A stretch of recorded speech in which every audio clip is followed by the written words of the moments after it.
अब मथुरा में रहते हैं लेकिन बड़े चिंतित रहते हैं। भगवान के अंदर बहुत प्रेम है, गोपियों की याद आती है, गोप ग्वाल वालों की याद आती है।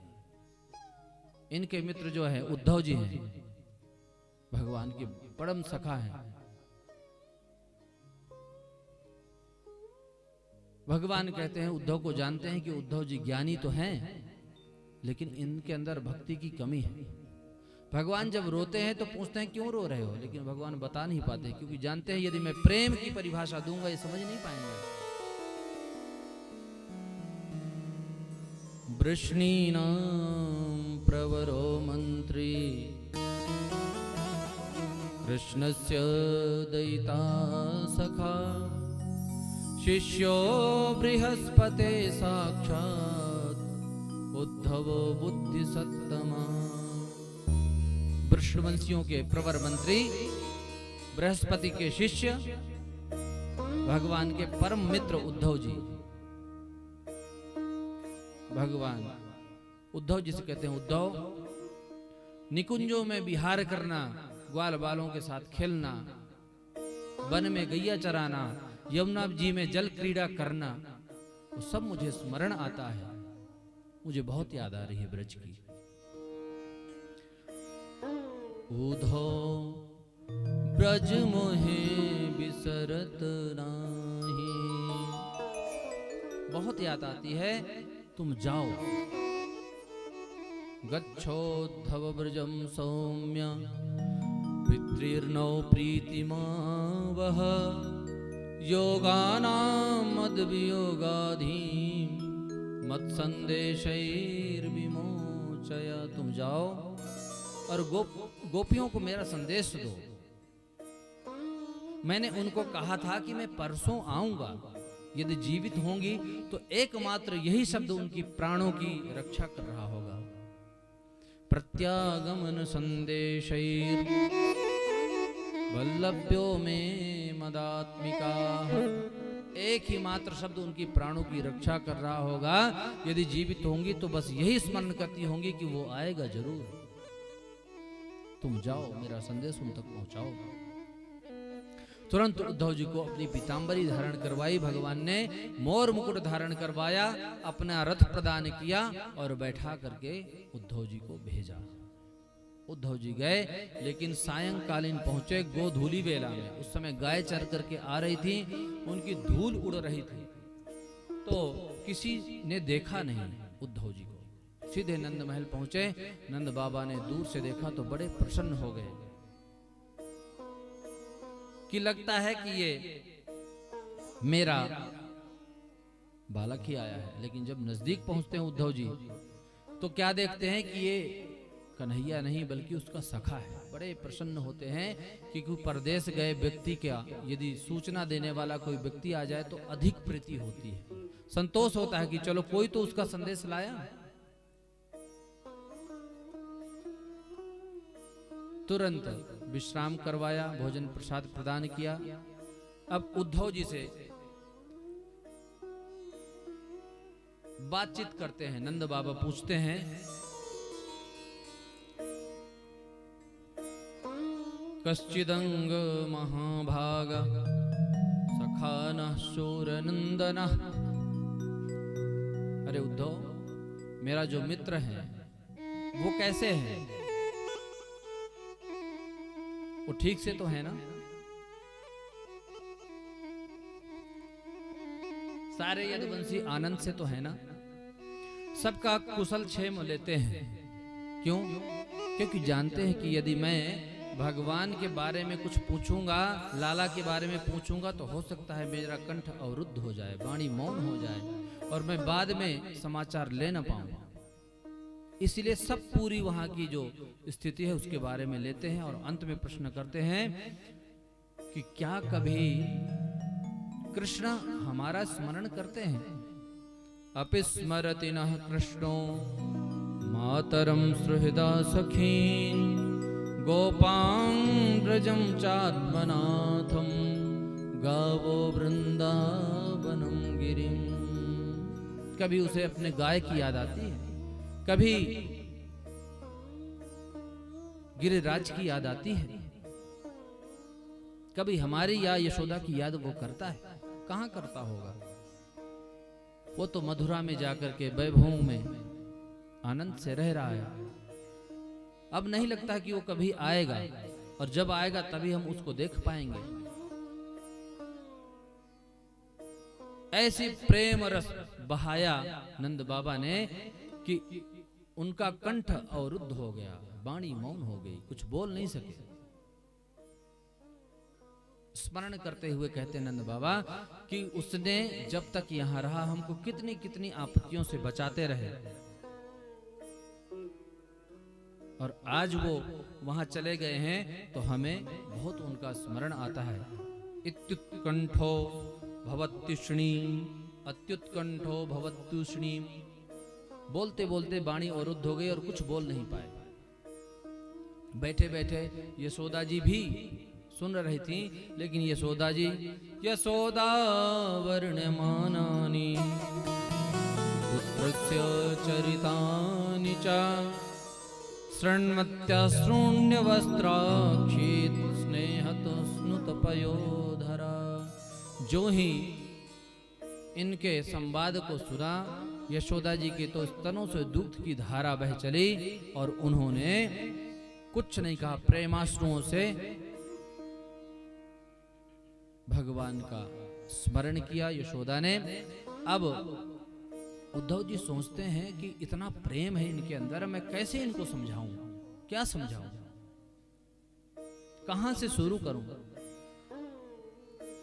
तो उद्धव जी नंद बाबा और यशोदा की ही बड़ाई करना प्रारंभ करते हैं। युवाम श्लाघ्य तमो नूनम देहिनामिह मानद नारायणे खिल गुरौ यत्कृता मतिरीदृशि। अरे बाबा, धन्य है आप और आपका प्रेम है। क्योंकि जितने धर्म कर्मानुष्ठान होते हैं उनका एक ही फल होता है, क्या? कि भगवान के चरणों में स्वाभाविक प्रीति हो जाए। लेकिन आप धन्य हैं। पर जिसको आप अपना पुत्र कह रहे हैं उसका कोई माता पिता नहीं होता है।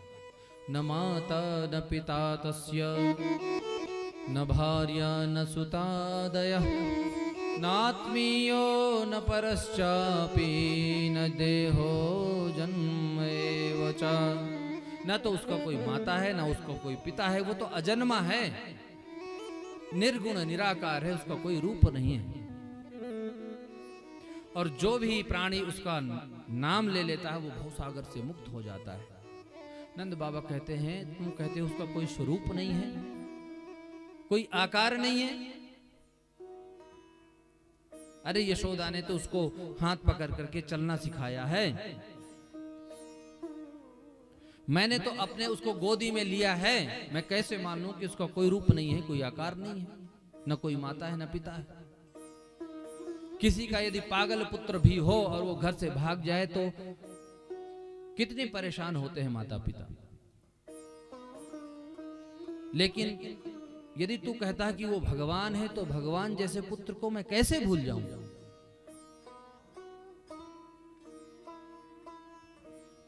ऐसे दिव्य वाद संवाद होता है। बात बात में ही रात व्यतीत हो गई। प्रातः काल में उद्धव जी उठे और यमुना स्नान करने के लिए गए। इधर जब गोपियां प्रातः काल जगी तो क्या देखती हैं कि बाहर नंद महल के रथ खड़ा हुआ है। अब सोचती हैं रथ को देखकर, अक्रूरः आगतः किं वा यह कंसस्यार्थ साधकः एन नीतो मधुपुरीं कृष्णः कमललोचनः। लग रहा है अक्रूर पुनः आ गया क्या, लेकिन अब क्यों आया होगा? कहीं ऐसा तो नहीं कि क्योंकि कंस तो मर गया, हमको ले जाकर के पिंडदान तो नहीं करवाना चाहता।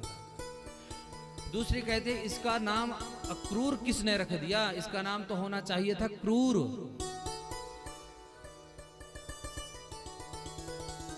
दूसरी कहती है कि बहन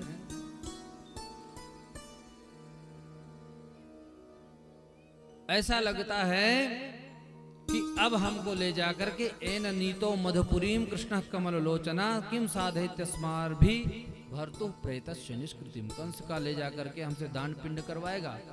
बातचीत कर ही रही थी, तब तक उद्धव जी यमुना स्नान करके आते दिखाई दिए। कहते ओहो, लग रहा है कि हमारे प्राण प्रीतम आ गए हैं। जब नजदीक आए तो थोड़ा सा शकल सूरत अलग से दिखी, तो कहती है कोयम अच्युत वेशभूषण, ये पीतांबरधारी मोर मुकुटधारी कौन है? हमारे कन्हैया तो नहीं है। फिर जब नजदीक आते तो अच्छा अच्छा, ये भेजे भय सखा हैं उनके।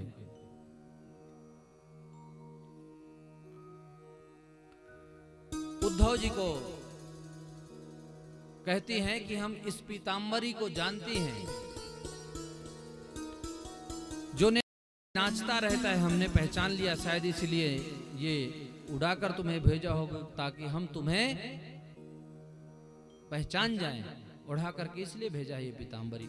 जानी मस्त्वाम यदुपते पार्षदम समुपागतम भर्त्रेह प्रेषिता पित्रोर भगवान प्रिय चिकीर्षया। वाद विवाद हो ही रहा था, तब तक क्या देखती हैं, अब उद्धव जी सोचते हैं मैं इन गवान ग्वालिनियों को क्या ज्ञान प्रदान करूं, जिनने कभी स्कूल का मुंह तक नहीं देखा है। तब तक एक भौरा गुंजायमान करते हुए, गुंजन करते हुए आता है, किशोर जी के चरणों में बैठ जाता है। अब उद्धव जी से ध्यान हटा करके उसके भौरे से बात करती हैं। इसको बोलते हैं भ्रमर गीत। मधुपकी तब बंधो मास प्रशाग्रिम सपत्न्या कुछ बिलुल तमाला कुंकुम स्मश्रुभिर्न। कहती हैं अरे काले सब कपटी ही होते हैं, और तू हमें चिढ़ाने के लिए आया है अपने मूंछों में पद्म राग लगा करके। मथुरा की ब्रजांगनाएं ठाकुर जी का आलिंगन किया होगा, और उनके गले में पड़ी माला में कुछ कुमकुम लग गया होगा, और उस पुष्प में बैठ करके उनका पराग लेकर के अपने मूंछों में लगा करके हमें चिढ़ाने के लिए आया है। खूब उल्टा सीधा खरी खोटी सुनाती हैं। अंत में भौरा उड़ जाता है। एक सखी बोलती है देखो तुमने ऐसा सुनाया और ये चला गया, अब प्राण प्रियतम को बताएगा कि गोपियां ऐसा ऐसा बोल रही थी, उनको कितना कष्ट होगा। तो दूसरी कहती है ए भौरा, तू बुरा मत मानना, हम तो ऐसे ही बोल रही थी, तू वापस आ जा।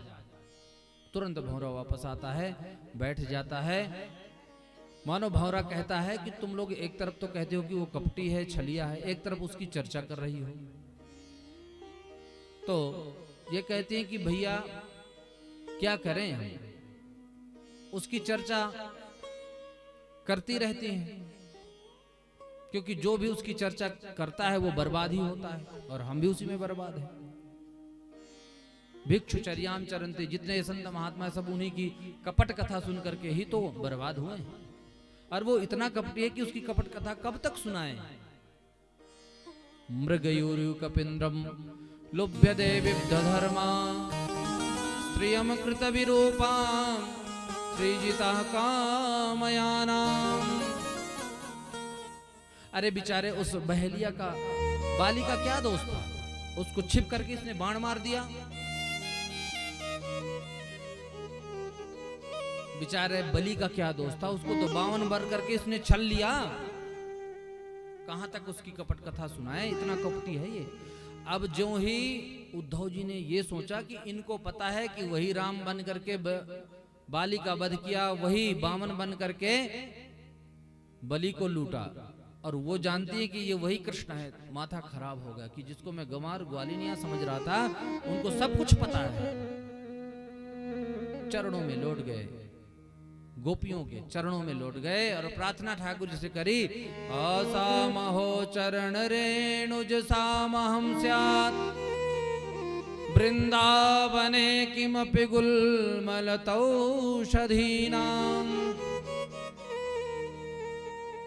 प्रभो, मैं जब भी इस धरती पे अवतार लूं तो वृंदावन से बाहर मत करना। मेरे अंदर यदि वो सामर्थ्य न हो कि मुझे जन्म दे सको, तो लता औषधि कुछ भी बना देना, और वृंदावन से बाहर मुझे मत भेजना।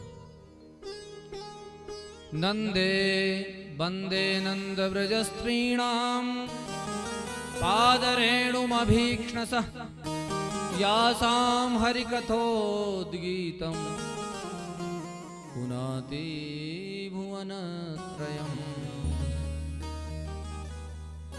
नंद ब्रज स्त्रीणाम, समस्त गोपी ग्वाल नंद बाबा आदि की वंदना करी और वहां से 6 महीने बाद आए। जो ही ठाकुर जी ने देखा, गले से लगाओ, आओ ज्ञानी जी महाराज।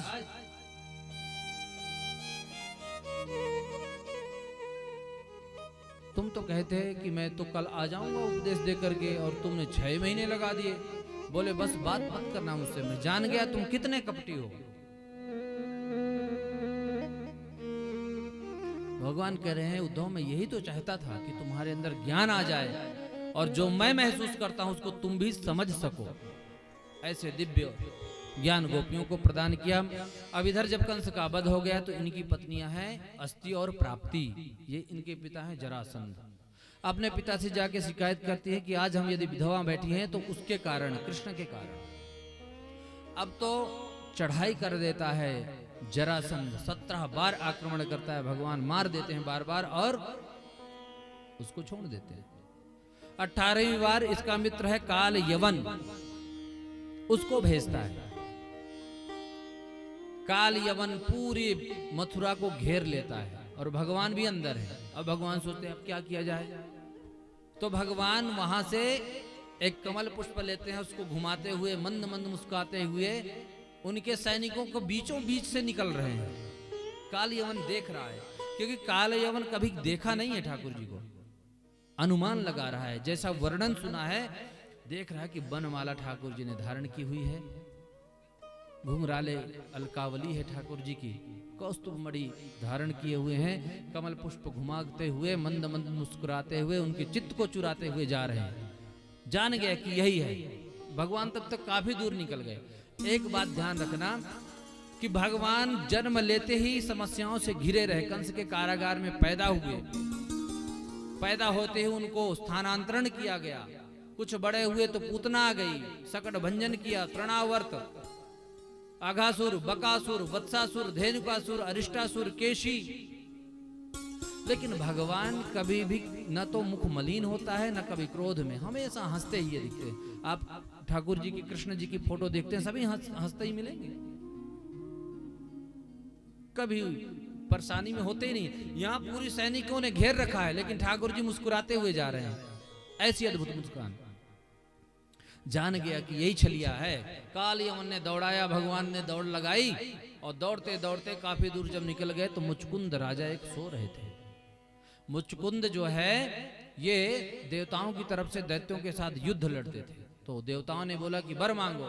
बोले महाराज 6 महीने तो हो गए आपके साथ युद्ध करते हुए, अब मुझे नींद चाहिए 6 महीने की। बोले जाओ तथास्तु, तुम 6 महीने के लिए सो जाओ, जो तुम्हें जगाएगा वो भस्म हो जाएगा। अब इधर से काल यवन ने दौड़ाया भगवान को। भगवान देखें कि काल यवन मुचकुंद सोए हुए हैं। मुचकुंद को भगवान ने अपनी पीतांबरी उड़ा दी और अपने आप छिप गए। अब काल यवन ने देखा कि ये डर करके ओढ़ करके वस्त्र पड़ा हुआ, जाते ही एक लात मारी मुचकुंद के, मुचकुंद जगे और ज्यों ही दृष्टि पड़ी काल यवन भस्म होकर के स्वाहा हो गए। 18वीं बार जरासंध है, हारा बैठा है। ब्राह्मणों से बोला, ब्राह्मण देवताओं 11,000 ब्राह्मणों को बैठा दिया अनुष्ठान में और बोला यदि मैं जीत गया युद्ध तो तुम लोगों की इतनी दक्षिणा दूंगा कि तुम्हें कभी जिंदगी में मांगने की आवश्यकता नहीं पड़ेगी, और यदि हार गया तो तुम सबको मैं शूली पे चढ़ा दूंगा। इतना दुष्ट है ये। अब समस्त ब्राह्मणों ने भगवान से पुकार करी कि हे ठाकुर लाज बचा लेना, क्योंकि भगवान का अवतार ही तो ब्राह्मण की रक्षा के लिए ही होता है। अब इधर चढ़ाई कर दी जरासंध ने। भगवान ने दाऊ जी को बोला भैया इस बार लगता है कि हम भाग चलते हैं। बोले हैं भाग चलते हैं, क्यों भागेंगे, भागेंगे तो कितनी बदनामी होगी। बोले तो हो जाएगी, तो हो जाएगी।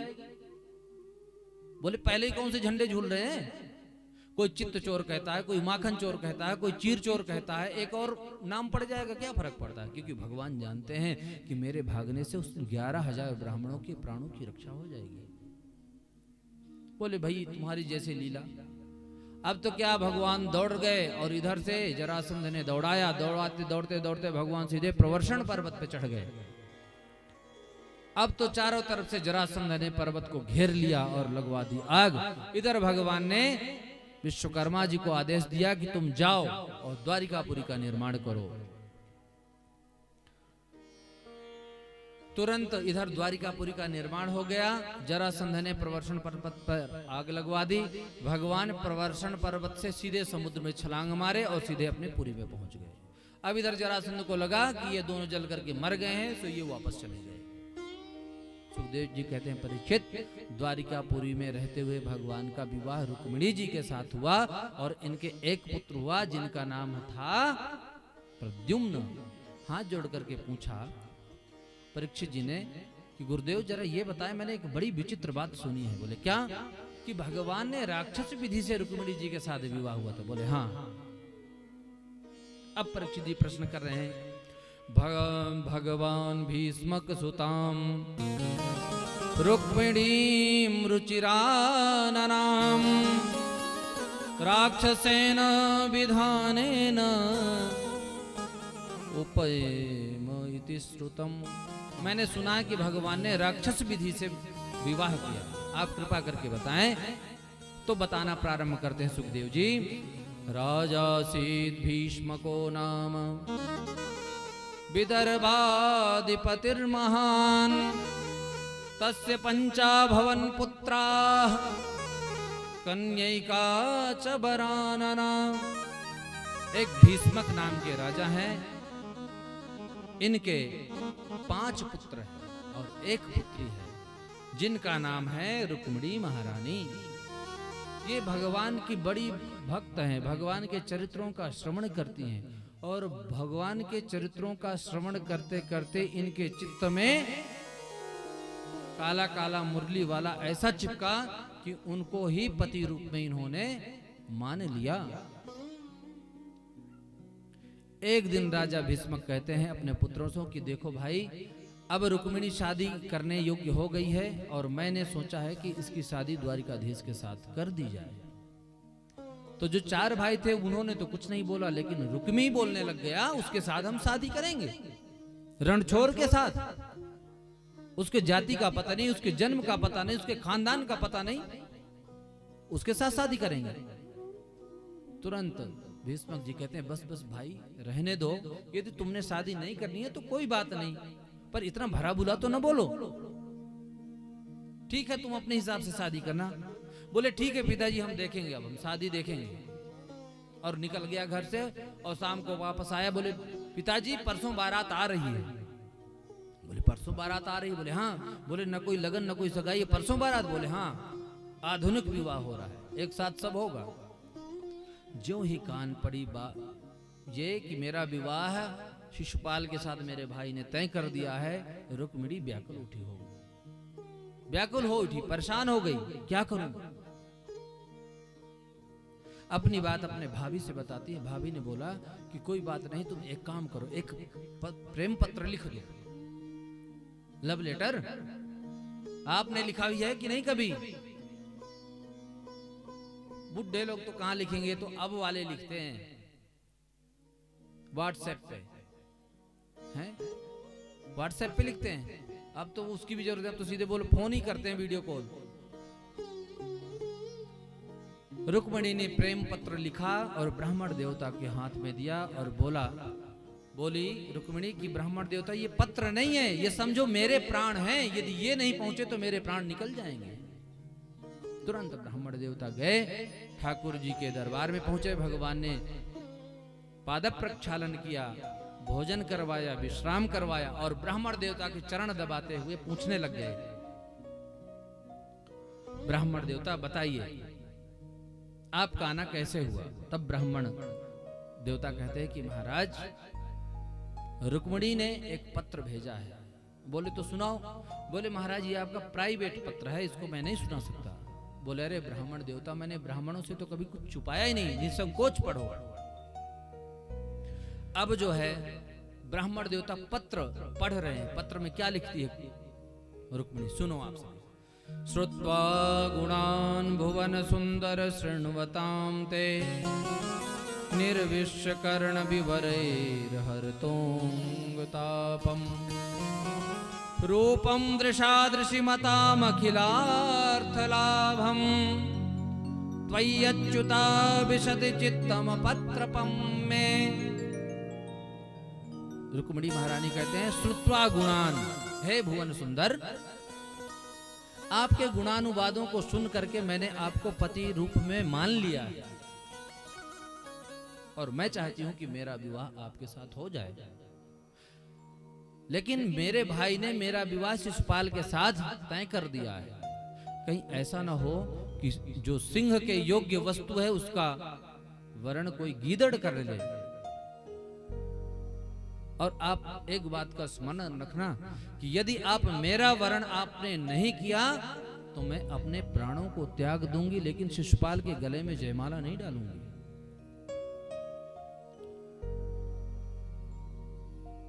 और एक बात लिख रही हैं कि आप यदि सोचें कि आप मुझे कैसे लेकर के जाएंगे तो हमारे कुल की एक मर्यादा है। शादी से पहले कन्या देवी पूजने के लिए जाती है, उस समय मैं अकेली रहूंगी, आप कृपा करके वहीं आइए और मेरा हरण करके ले जाइए। जो ही पत्र सुनाया, भगवान ने तुरंत ब्राह्मण देवता को रथ में बैठाया, सैव्य सुग्रीव मेघ पुष्प बलाहक दिव्य उच्च श्रवा के समान घोड़ों को रथ में नियुक्त किया, ब्राह्मण देवता को बैठाया और तुरंत हाँकते हुए रथ को दौड़ाते हुए वेग से निकल गए। इधर दाऊ जी ने देखा, बोले ये कन्हैया कहाँ चला जा रहा है शाम को, चिल्लाते रह गए लेकिन सुना नहीं भगवान ने। सेवकों ने बोला महाराज एक ब्राह्मण देवता आए थे और वो कुन्निनपुर के थे, बस इतना ही हमें मालूम है।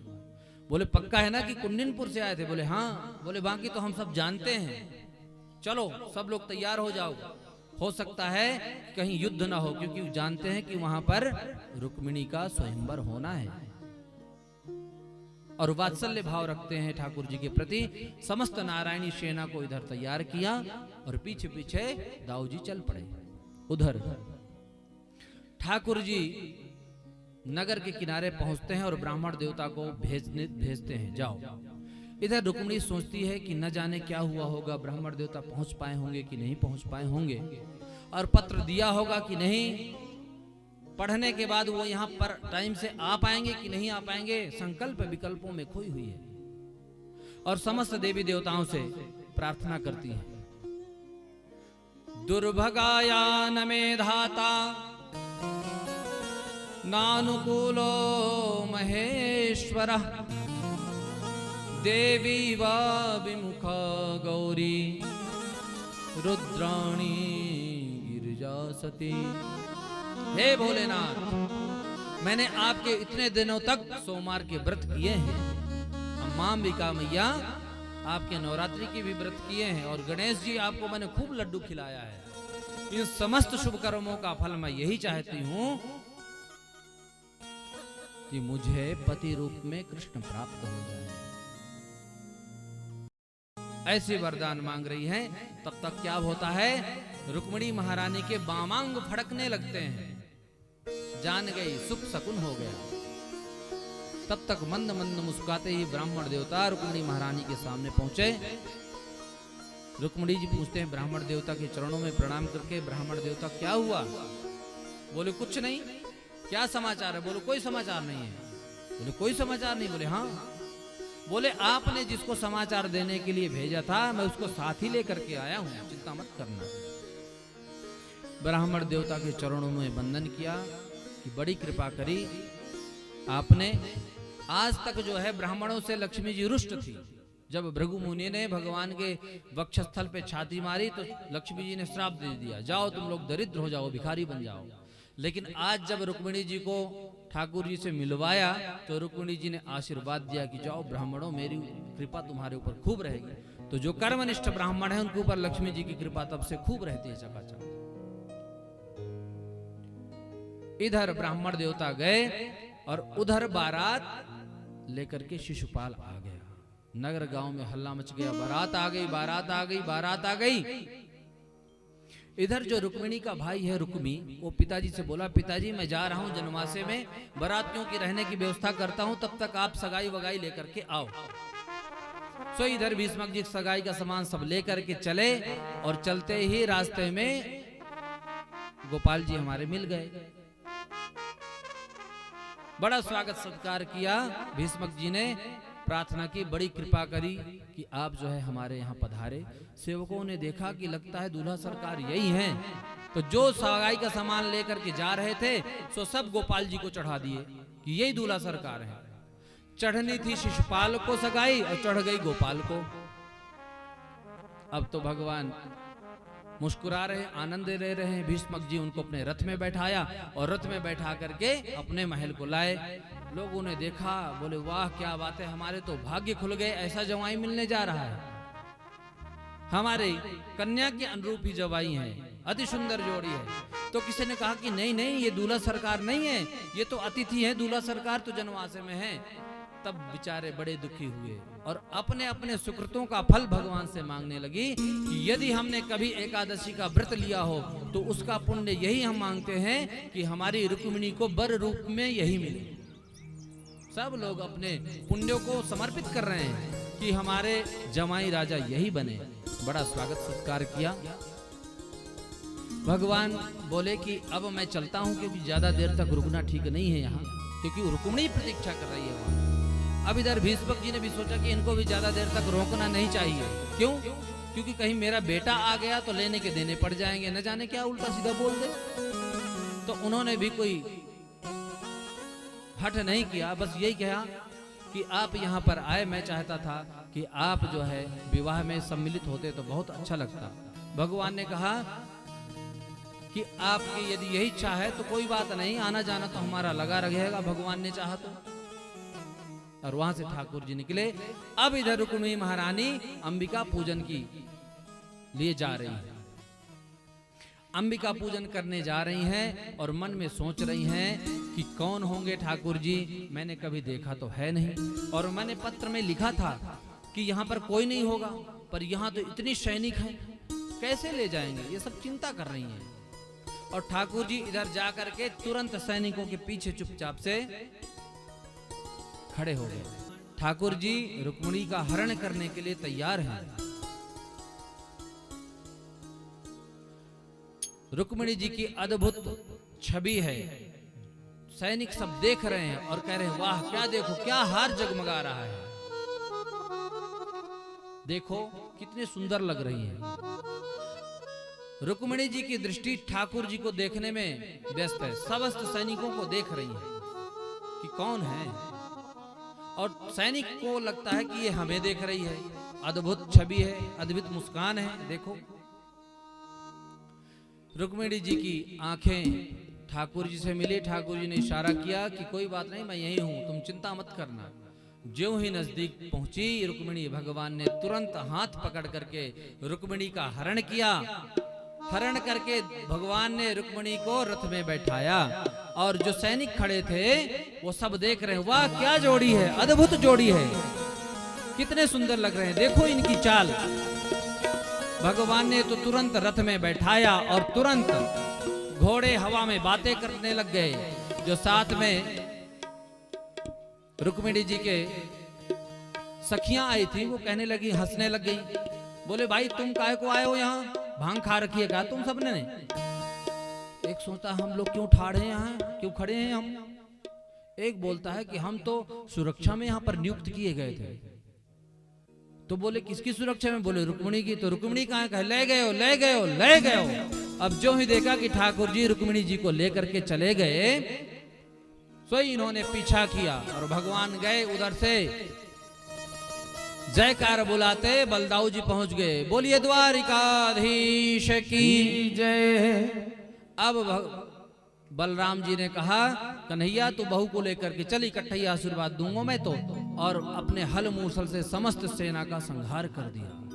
इधर जब पता चला शिशुपाल को तो बेचारा रोने लग गया, बड़ा ग्लानि हुई। जरासंध ने समझाया कि भैया क्यों रो रहा है, मैं तो 18 बार हारा बैठा हूं और तू पहली बार में कह रहा है कि मैं तो मुंह दिखाने लायक नहीं बचा, हमको दे।